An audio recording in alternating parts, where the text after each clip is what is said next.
Hello दोस्तों, कैसे हो आप। मैं हूं मुचिंदे, आपका स्वागत है मेरे यूट्यूब चैनल पे। ये देखिए कोट कितनी शानदार है और ये है ओलंपिया डी गॉर्जस। तो इनका जिक्र हमारे वीडियो लेक्चर में ज़रूर आएगा बीच में, लेकिन इसकी कोट बहुत इंपॉर्टेंट है, बहुत ही ज़्यादा इंस्पायरिंग करने वाली है। तो इस कोट को हम देखते हैं। Regardless of what barriers confront you, it is your power to free yourself, you have only to want to. इसका मतलब क्या है कि कोई भी बैरियर्स, कोई भी डिफ़िकल्टीज़, कोई भी कठिनाई आपके सामने अगर आती है, that confronts you, it is your power to free yourself. आपके हाथों में है सब कुछ, आपके सामर्थ्य में छुपा है सब कुछ, आपके पावर में छुपा है सब कुछ। आप उसको इजीली उस बैरियर को पार कर सकते हो। Regardless of what barriers confronts you, it is your power to free yourself, you have only to want to. चलिए सामने बढ़ते हैं, फ्रेंच रिवॉल्यूशन के बारे में पढ़ते हैं थोड़ा सा। Okay, France becomes Republic. तो फ्रांस यहाँ पे रिपब्लिक बन जाता है। तो पहले क्या इवेंट्स हुए थे, अगर किसी ने वीडियो लेक्चर नहीं देखे हैं हमारे पिछले वाले, तो इसमें मैं बता देता हूँ आपको कि यहाँ पे एक राजा होता था फ्रांस में, लुईस 16 नाम का। ओके, लुईस 16 नाम का पहले एक राजा होता था। अब उसकी तिजोरी खाली थी जब वो राजा बन चुका था, तिजोरी पूरी खाली थी उसकी, तो उसको पैसों की ज़रूरत थी, तो उसने टैक्स बढ़ा दी। ओके, तो वहाँ पे टैक्स बढ़ाने के लिए 3 प्रकार के लोग थे। ओके, एक क्लर्जी थे, दूसरे जो थे वो नोबल्स थे, और तीसरे जो थे वो बिजनेसमैन या फिर पीजेंट्स लोग थे। तो पूरा का पूरा टैक्स का बोझा इन पीजेंट्स के ऊपर आ गया। तो पीजेंट्स को ये अच्छा नहीं लगा बिल्कुल। ओके, तो उन्होंने एक रिवॉल्ट स्टार्ट कर दिया। तो वही से ये पूरी एक सीरीज ऑफ चेन बोल सकते हैं हम उसको, एक चेन फॉर्म होती चली गई, और फाइनली इन लोगों ने, पीजेंट्स ने मिलके एक कॉन्स्टिट्यूशन बना लिया अपना, और मोनार्क जो है, मतलब किंग जो है, उसकी पावर को लिमिट कर दिया। तो ये सब एक सीरीज ऑफ इवेंट्स में होता चला गया। सो देखते हैं सामने क्या होता है। अब लुईस 16 ने एक इनके दबाव में आके, इन पीजेंट्स के, बिजनेसमैन्स के, मर्चेंट्स के दबाव में आके एक कॉन्स्टिट्यूशन तो साइन कर लिया, लेकिन उन्होंने एक सीक्रेट निगोशिएशन किया किंग ऑफ प्रशिया के साथ, जो कि उनको नहीं करना चाहिए था। तो सीक्रेट निगोशिएशन किया किंग ऑफ प्रशिया के साथ। अब सोचिए क्यों किया गया होगा, क्योंकि जो इवेंट्स थे फ्रांस के, वो बॉदर कर रहे थे नेबर किंग्स को। ओके, जो पास वाले किंग्स थे, पास में एरिया में रहने वाले किंग्स थे, जैसे कि दूसरी कंट्रीज़ में प्रशिया हो गया, ऑस्ट्रिया हो गया, तो इनको थोड़ा सा डर लगने लगा कि जो इवेंट्स जो है वो फ्रांस में हो रहे हैं, वो शायद हमारे यहाँ पे भी हो सकते हैं, फ्रांस में हो सकते हैं, प्रशिया में हो सकते हैं। जो ट्रूप्स है वो शायद इस सिचुएशन को टैकल ना कर पाए, क्योंकि इतने सारे लोग जो है वो बाहर निकल के आ रहे थे, रिवॉल्ट कर रहे थे। तो ये सिचुएशन शायद हमारे ट्रूप्स टैकल ना कर पाए, इसलिए इस इवेंट्स को, फ्रांस में जो इवेंट्स हो रहे हैं उसको दबाना बहुत ज़्यादा इंपॉर्टेंट है। लोग शायद इन्फ्लुएंस हो सकते हैं इन इवेंट्स से, प्रशिया के, ऑस्ट्रिया के। तो इन्होंने सोचा कि एक सीक्रेट निगोशिएशंस जो है हम लुईस 16 के साथ साइन कर लेते हैं, और हमारे ट्रूप्स को वहाँ पे भेज के ये पूरे जो इवेंट्स है उनको पुट डाउन करता है, उनको ख़त्म कर देते हैं। तो ये सब ट्रीटी थी, ये सब निगोशिएशन, सीक्रेट निगोशिएशंस थे। तो नेशनल असेंबली ने इसके पहले कि ये जो इवेंट्स है वो पुट डाउन हो जाए इन प्रशिया या फिर ऑस्ट्रिया के द्वारा, इन्होंने एक वॉर डिक्लेयर कर दिया प्रशिया के साथ, और साथ ही साथ में ऑस्ट्रिया के साथ, कि अब हम आपके साथ वॉर करना चाहते हैं, क्योंकि आपने ये जो निगोशिएशन किया है सीक्रेट वाला, वो हमको रास नहीं आया। तो वहाँ पे एक पैट्रियोटिक सॉन्ग होता था मैर्सेले नाम का। फिलहाल ये फ्रांस का जो है वो नेशनल एंथम है। तो ये किसने मतलब लिखा था, सो रॉजेट डी लीजले, इन्होंने लिखा था ये। ओके, सो अभी भी ये नेशनल एंथम है फ्रांस का। तो उस वक्त ये पैट्रियोटिक सॉन्ग था। अब देखिए, पॉलिटिकल राइट्स जो है वो सिर्फ रिचर सेक्शंस को दिए गए थे 1791 में। ओके, तो अभी वो रिचर सेक्शंस को हटा के सबको मिलने चाहिए, उस कॉन्स्टिट्यूशन में थोड़े से बदलाव आने चाहिए, इसलिए रिवॉल्यूशन ज़रूरी था इस बार भी। तो इस बार भी रिवॉल्यूशन जो है वो लोगों ने स्टार्ट कर दिया, क्योंकि उनको पूरे वोटिंग राइट्स नहीं मिल रहे थे, कुछ पॉलिटिकल राइट्स उनको नहीं मिल रहे थे, और ज़्यादातर हमने बोला कि rich sections were bestowed. Okay, rich लोगों को ज़्यादा महत्व, इम्पोर्टेंस, सिग्निफिकेंस दिया जा रहा था। सामने बढ़ता है। देखिए, उस वक्त ये हुआ कि पॉलिटिकल क्लब्स जो थे वो बहुत ज़्यादा इमर्ज हो गए, पॉलिटिकल क्लब्स का इम्पोर्टेंस बढ़ने लगा लोगों में, जैसे कि जैकोबियन क्लब। सो जैकोबियन क्लब में लेस प्रॉस्परस लोग थे। ऐसा नहीं था कि सिर्फ क्लब माने बहुत बड़े लोग थे वहाँ पे, लेस प्रॉस्परस लोगों के लिए एक जैकोबियन क्लब बना था। वो बहुत ही ज़्यादा महत्व रखने लगा लोगों के लिए। उसमें थे shopkeepers, shoe maker, artisans. Okay, so ये जो जैकोबियन क्लब था वो था रॉबेस्पियर के अंडर में। सो ये थोड़ा सा क्रूअल था रॉबेस्पियर, हम देखेंगे किस तरीके से क्रूअल था। तो इस जैकोबियन क्लब के एक लोग जो है वो लॉन्ग स्ट्रिप ट्राउज़र पहनते थे और डॉक वर्कर्स की तरह रहते थे। तो लॉन्ग स्ट्रिप ट्राउजर्स आपको देखना पड़ेगा क्या होता है। ओके, डॉक वर्कर्स की तरह रहते थे। जैकोबियंस को सैंस क्यूलोट्स बोला जाता है। क्या बोला जाता था? Sans culottes. Those without knee breeches, okay, जो कि कोई नी ब्रीचेस नहीं पहनते थे, so those without knee breeches sans culottes बोला जाता था उनको, और वो जैकोबियन क्लब के मेंबर्स थे। ओके, देखिए अगस्त 10 में क्या क्या घटनाएं हुई वो बहुत ज़्यादा इंपॉर्टेंट, ज़्यादा मायने रखती है यहाँ पे।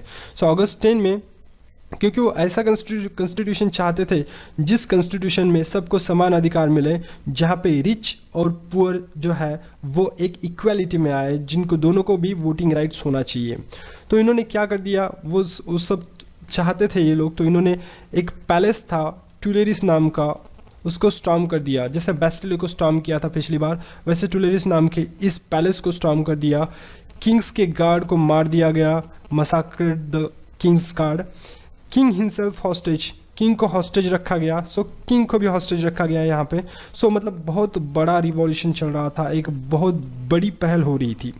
Assembly voted to imprison the royal family. जो असेंबली बनी थी, जनरल असेंबली, हमने देखा कि जो बनी थी नेशनल असेंबली, तो उसमें इम्प्रिजन किया गया रॉयल फैमिली को, पूरी रॉयल फैमिली को इम्प्रिजन किया गया। असेंबली ने बाद में सभी लोगों को राइट टू वोट दे दिया गया, एक्सेप्ट वुमन। वुमन को यह अधिकार नहीं मिला था अब तक। ओके, सो 21 ईयर्स ओल्ड का जो भी आदमी होगा उसको वही वोटिंग राइट दिए गए, 21 ईयर्स एंड उसके अबो। ओके, सो पूरे वोटिंग राइट्स उनको दिए गए। सामने बढ़ते हैं, ये देखिए जैकोबियन क्लब्स का मैंने एक क्या बोल सकते हैं सिंबल यहाँ पे दिखाया है आपको। सो ये था जैकोबियंस क्लब, इस तरीके से a type and all this, so you can see this. सामने चलते हैं, ये देखिए ये लुई 16 है, ये है उनकी वाइफ। ओके, उनकी वाइफ का नाम है यहाँ पे क्वीन मैरी एंटोइनेटे। देखिए न्यूज़ असेंबली, जो न्यू असेंबली बनी थी, हमने जैसे बोला कि एक नेशनल असेंबली बनी थी, उसको कन्वेंशन बोला जाता था। क्या बोला जाता था? कन्वेंशन। 21 सितंबर 1792, तो कॉन्स्टिट्यूशन में बहुत बड़ा चेंज हुआ इस वक्त। मोनार्की को पूरी तरीके से अबोलिश्ड किया गया और फ्रांस को बनाया गया रिपब्लिक। रिपब्लिक मतलब क्या होता है कि जब हम अपने रिप्रेजेंटेटिव्स को भेजते हैं, ओके, जैसे कि हम पार्लियामेंट में अपने रिप्रेजेंटेटिव्स को भेजते हैं, तो उसको बोला जाता है रिपब्लिक। या फिर बोल सकते हैं कि प्रेसिडेंट जो है वो हमारा होता है वहाँ पे, एक तो नॉमिनेटेड प्रेसिडेंट होगा या फिर इलेक्टेड प्रेसिडेंट होगा। सो इसको बोलते हैं रिपब्लिक। ओके, सो मोनार्की टोटली अबोलिश्ड हो गई और यह हो गया फ्रांस रिपब्लिक। सामने बढ़ते हैं, लुई 16 को एक डेथ सेंटेंस करार दिया गया उस वक्त, मतलब क्योंकि उन्होंने एक सीक्रेट निगोशिएशन किया था, हमने देखा कि प्रशिया के साथ, तो it's a betrayal of one's own country government, खुद की कंट्री के गवर्नमेंट को बिट्रे कर लिया था। इसके कारण लुई 16 को मार दिया गया गुलोटिन से। गुलोटिन क्या कंसेप्ट है मैं आपको और बताता हूँ एक बार। 21 जनवरी 1793 Louis 16 executed publicly at the place of de Concorde. De la Concorde में उनको एग्जीक्यूट किया गया। ये देखिए ये डी ला कॉन्कॉर्डे है। Okay, D la कॉन्कॉर्डे। फिलहाल तो ये फ्रांस की जो टूरिस्ट है उसमें आता है, तो लोग यहाँ पे देखने जाते हैं डी ला कॉन्कॉर्डे को, लेकिन उस वक्त इनको एग्जीक्यूट किया गया था। ये है हमारे लुई 16। ओके, इनको एग्जीक्यूट किया गया था पब्लिकली, सभी लोगों के सामने मार दिया गया था इनको।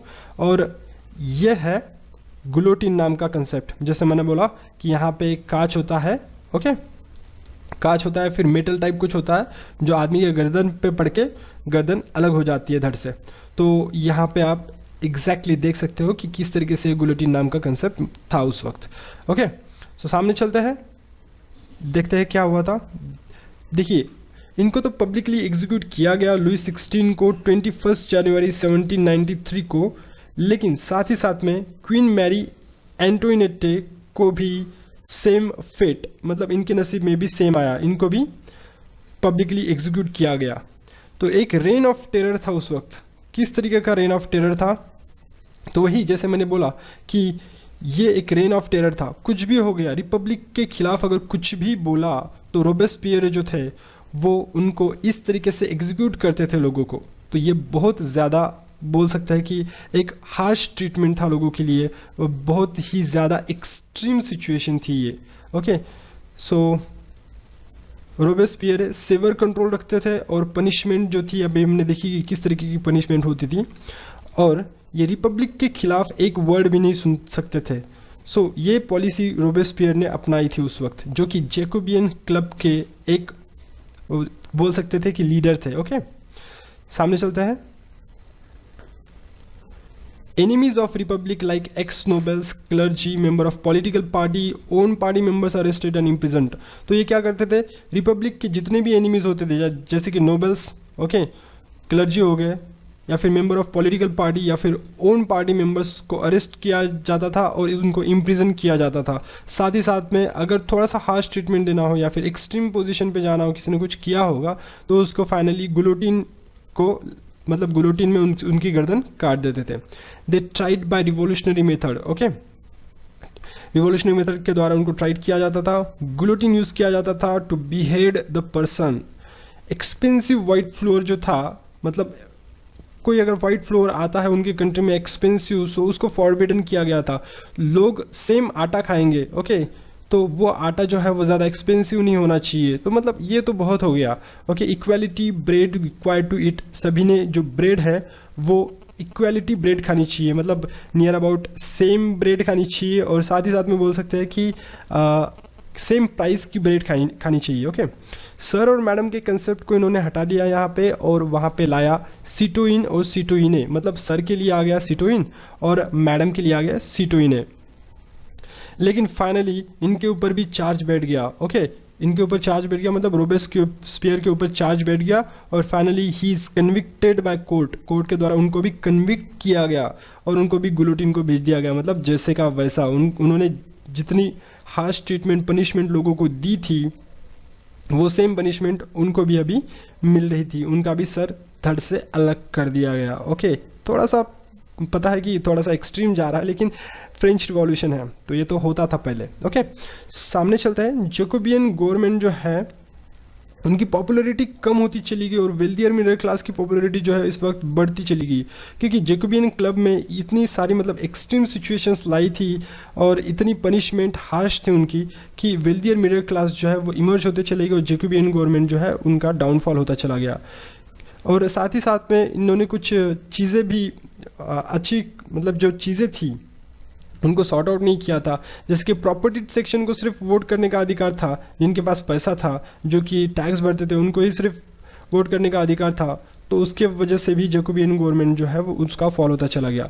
सो एक और चीज़ थी कि 2 लेजिस्लेटिव काउंसिल्स बनाई थी तो इंस्टेबिलिटी आ गई थी। ओके, सामने बढ़ते हैं।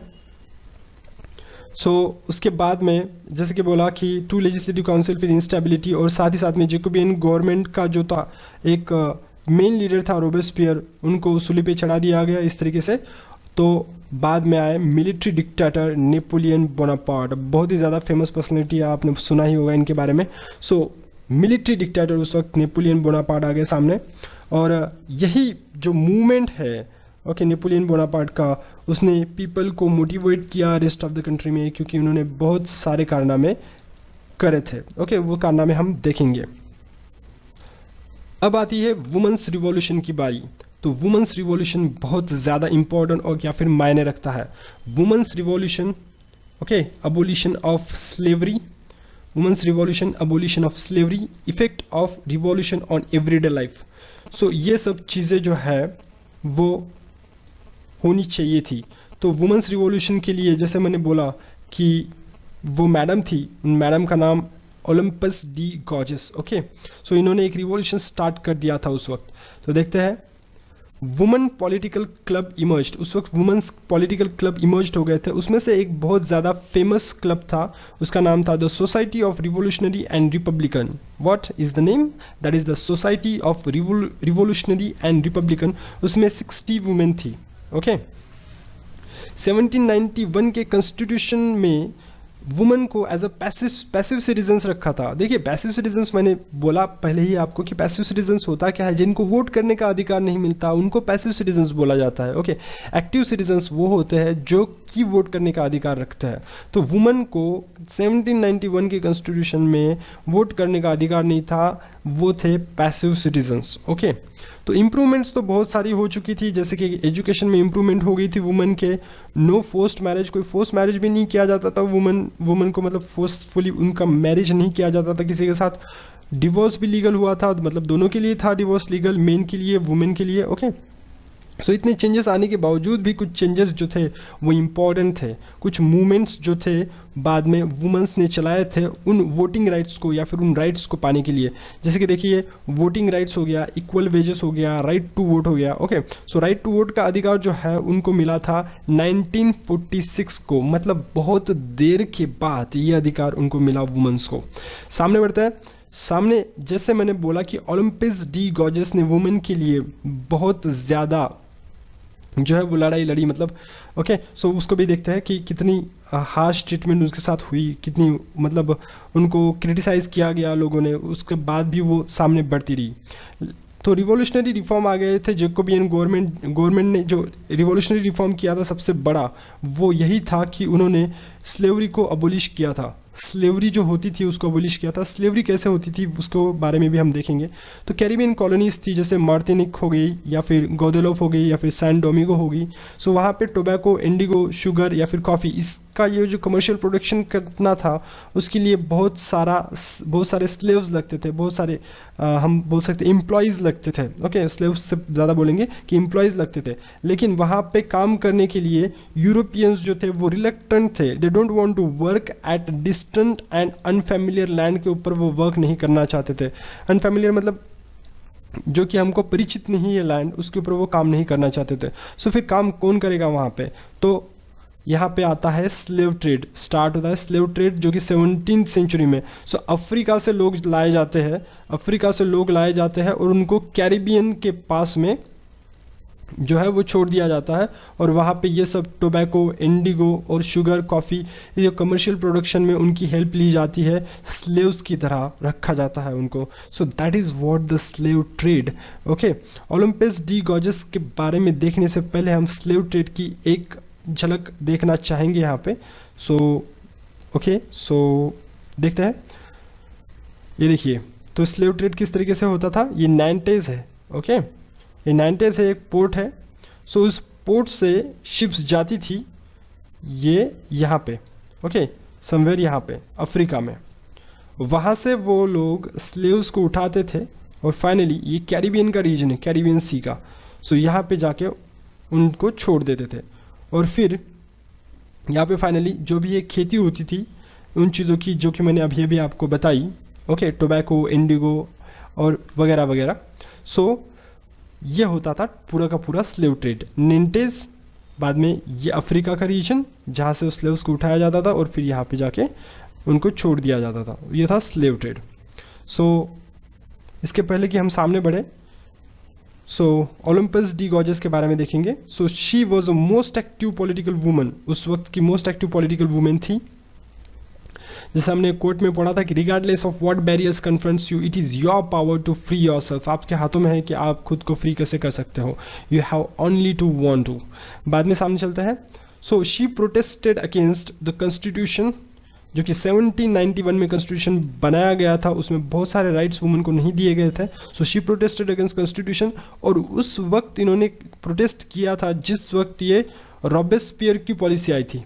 ओके, रॉबेस्पियर की पॉलिसी तो आपको पता ही है कि डायरेक्ट गुलोटिन पे चढ़ा देते थे, लेकिन फिर भी इन्होंने उतनी डेयरिंग करके 1791 में कॉन्स्टिट्यूशन के अगेंस्ट प्रोटेस्ट किया। Declaration of right of main and citizen की जगह आप declaration of rights of women क्यों नहीं रखते, इन्होंने ऐसा बोला। शी रोट्स एक्चुअली 1791 में उन्होंने खुद लिखा था declaration of rights of women, और वो नेशनल असेंबली को एक उसकी प्रिंट भेजी थी और एक क्वीन को भी उसकी प्रिंट दी थी। ओके, सो ये सब कुछ हुआ था उस वक्त, लेकिन फाइनली उनका जो है declaration of rights of women वो पास नहीं हुआ। ओके, जैकोबियन क्लब को भी उन्होंने क्रिटिसाइज़ किया था। क्रिटिसाइज़ क्यों किया था उन्होंने जैकोबियन क्लब को? क्योंकि उन्होंने वुमेन्स क्लब को क्लोज किया था। सो ये सब करने के कारण उनको नेशनल कन्वेंशन के द्वारा पनिश किया गया, और साथ ही साथ में she was also executed by the law. देखिए अबोलिशन ऑफ स्लेवरी के बारे में देखते हैं, ठीक है। तो स्लेव ट्रेड जो है वो स्टार्ट हुआ था 17th सेंचुरी में, ओके। 17th सेंचुरी में जो है स्लेव ट्रेड जो है वो स्टार्ट हुआ था। और किस तरीके से स्लेव ट्रेड चलता था मैंने आपको बताया कि 90s से लेके जाते थे अफ्रीका, मतलब 90s से अफ्रीका जाते थे, फिर अफ्रीका से स्लेव्स को उठा के कैरिबियन सी में उनको लेके जाते थे। सो ओवरसीज जो था, मतलब अधिकार तो फाइनली उन स्लेव्स के ऊपर फ्रांस का ही रहता था। जैसे कि कुछ साल के लीज तक, 10 साल तक उन्होंने कैरिबियन सी में जितनी भी कंट्रीज़ है उसके पास में, तो उनको स्लेव्स जो थे वो 10 साल के लिए या फिर 2 साल के लिए इस तरीके से दिए जाते थे काम करने के लिए, ओके। सो देखिए फ्रेंच मर्चेंट्स जो होते थे वो नैंटेस से स्टार्ट होते थे, यहाँ से नैंटेस, ओके, या फिर बॉर्डोक्स बोला जाता है उसके बाजू वाले एक पोर्ट को। सो अफ्रीका कोस्ट तक जाते थे, वहाँ से स्लेव्स को ब्रॉड कर लेते थे, फिर बाद में 3 महीने तक उनकी जर्नी चलती थी, वोएज चलता था, वोएज बोलेंगे हम जब सी के ऊपर जाते हैं हम, ओके। जब सी से पास कर रहे होते तो उसको वोएज बोलते हैं, और जब हम रोड से पास कर रहे होते तो उसको जर्नी बोलते हैं, okay. So slaves 3 months voyage to Caribbean, so Caribbean तक 3 महीने तक मतलब ये उनका प्रवास चलता रहता था, ओके। और ये बॉर्डोक्स और नैंटेस जो है वो इकोनॉमिकली प्रॉस्पर हो गए थे, क्योंकि यही ट्रेड वहाँ पे चलता रहता था, ओके। स्लेव्स का ट्रेड चलता रहता, तो वो इकोनॉमिकली प्रॉस्पर हो गए थे नैंटेस, जैसे कि मैंने बोला। 1794 में एक जैकोबियन गवर्नमेंट ने एक कन्वेंशन लाया, एक प्रोविज़न लाया कि जिसमें सभी स्लेव्स को जो है वो फ्री कर दिया जाए, जो कि ओवरसीज़ है अंडर फ्रांस, ओके। फ्रांस के अंडर में ओवरसीज़ मतलब दूसरे देश में फ्रांस के अंडर में जितने भी स्लेव्स हैं उनको फ्री कर दिया जाए, लेकिन ज़्यादा से ज़्यादा ये चला 10 साल तक, ओके। 10 साल के बाद आई नेपोलियन की गवर्नमेंट। सो नेपोलियन ने क्या किया, नेपोलियन ने उसको रीइंट्रोड्यूस किया कि दोबारा वो स्लेव ट्रेड उन्होंने स्टार्ट कर दिया। 1848 में फाइनली ये जो स्लेव ट्रेड है वो कम्प्लीटली अबोलिश्ड कर दिया गया। कौन सी डेट को, 1848 को कम्प्लीटली अबोलिश्ड कर दिया गया इस स्लेव ट्रेड को। Revolution and everyday life. So देखिए आफ्टर स्टॉर्मिंग ऑफ बेस्टिले, जब बेस्टिले को स्टॉर्म कर दिया गया था, सो पूरी की पूरी सेंसरशिप जो है उस वक्त ख़त्म कर दी गई थी। सो किस तरीके से ये ख़त्म कर दी गई थी वो हम देखेंगे। सो देखिए सेंसरशिप किस चीज़ों पे लगाई जाती थी, जितने भी मैटर, फॉर एग्जांपल कोई भी रिटर्न मैटर हो, जैसे कि किताबें, ओके, किताबें अगर वो स्कूल में जाती थी तो वो पहले सेंसरशिप होती थी, ओके, उसको पास किया जाता था किंग के द्वारा, तभी वो किताबें स्कूल में पढ़ाई जाती थी, ओके। साथ ही साथ में दूसरी ये भी चीज़ थी कि न्यूज़पेपर में अगर कुछ आता था तो वो न्यूज़पेपर में भी जो है वो सेंसर होके आता था, उसको पहले अप्रूव किया जाता था किंग के द्वारा। सो ये दूसरी चीज़ होगी। साथ ही साथ में तीसरी चीज़ ये भी थी कि जितनी भी कल्चरल एक्टिविटीज़ थी, तीसरी चीज़ ये कि जितनी भी कल्चरल एक्टिविटीज़ थी उनको भी सेंसर किया जाता था कि वो कल्चरल एक्टिविटीज़ होनी चाहिए या नहीं होनी चाहिए। सो इतने सारे जो है रूल्स एंड रेगुलेशंस थे, इतनी सारी सेंसरशिप लगाई थी किंग ने, ओके। सो इसको पूरी को अबोलिश कर दिया गया था उस वक्त। राइट्स ऑफ मैन में क्या था, तो राइट्स ऑफ मैन में था फ्रीडम ऑफ स्पीच का फ्रीडम होना चाहिए, freedom of expression, okay. So ये राइट्स ऑफ मैन में दिया गया था, freedom of speech and freedom of expression. सामने बढ़ते देखिए, यहाँ पे मैंने बोला नैंटेस से होके जाते थे ये इस तरफ अफ्रीका की तरफ, समवेयर हियर, ओके। यहाँ से स्लेव ट्रेड को उठाते थे, फिर स्लेव ट्रेड्स को लेके जाते थे कैरिबियन में, और कैरिबियन में जाके वो इंडिगो या फिर और कोई कमर्शियल क्रॉप होगा, टोबैको हो गया, ओके, टी हो गया, कॉफ़ी हो गया। सो ये सब जो है वो प्रोडक्शन करते थे ये स्लेव्स, और उसका मुनाफा इन कैरिबियन के अराउंड जितनी भी कंट्रीज़ है उनको होता था। सामने बढ़ता है 1804 में नेपोलियन बोनापार्ट है, ओके, ने खुद को एम्परर ऑफ द फ्रांस घोषित कर दिया गया था, मतलब घोषित किया था उसने खुद को, okay. So 1804 Napoleon Bonaparte himself pronounced the emperor of the France. So इसकी एक पॉलिसी थी कि वो हर एक कंट्री को, उसके अराउंड में जितनी भी यूरोपियन कंट्रीज़ थी फ्रांस के, उसको कॉन्कर करना उसने स्टार्ट कर दिया और वो बहुत ज़्यादा सक्सेसफुल हुआ था उस वक्त। Okay, so policy to conquer the neighbouring countries. Okay, so इसकी ये पॉलिसी थी। Introduce the law of protection of private property, उसने एक law of protection of private property introduce किया था। Introduce the union system of weights and measures, so weights and measures का भी जो यूनियन सिस्टम उसने एक ला के रखा था अपने फ्रांस में।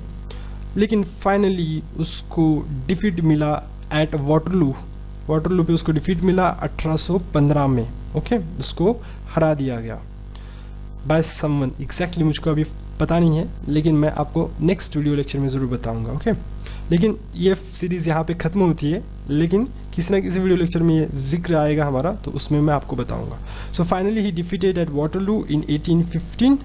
So here Raja Ram Mohan Roy and Desrosiers was the admirer of the French Revolution. Okay, so French Revolution के admirer थे ये दोनों, Raja Ram Mohan Roy and Desrosiers. So thanks for watching this video guys. थोड़ा लंबा हो गया लेकिन ठीक है, कोई बात नहीं, पढ़ना मतलब पढ़ना है। कल से हम इनसाइट्स के क्वेश्चंस के ऊपर कॉन्सेंट्रेट करेंगे। कल से मैं इनसाइट्स के क्वेश्चंस डालूंगा रोज़ के रोज़, पता नहीं डाल पाऊंगा या नहीं, लेकिन जो भी इम्पोर्टेंट क्वेश्चंस मुझको लगेंगे इनसाइट्स के, जो कि 2018 के लिए बहुत इंपॉर्टेंट होंगे और साथ ही साथ में मेरी एग्ज़ाम के लिए 2017 की एग्ज़ाम के लिए इंपॉर्टेंट होंगे। ओके, उन सभी क्वेश्चंस को मैं डिस्कस करने की कोशिश करूँगा। Okay, so thanks for watching this video guys. Please hit the like button if you like this video and subscribe to my channel. Have a nice day.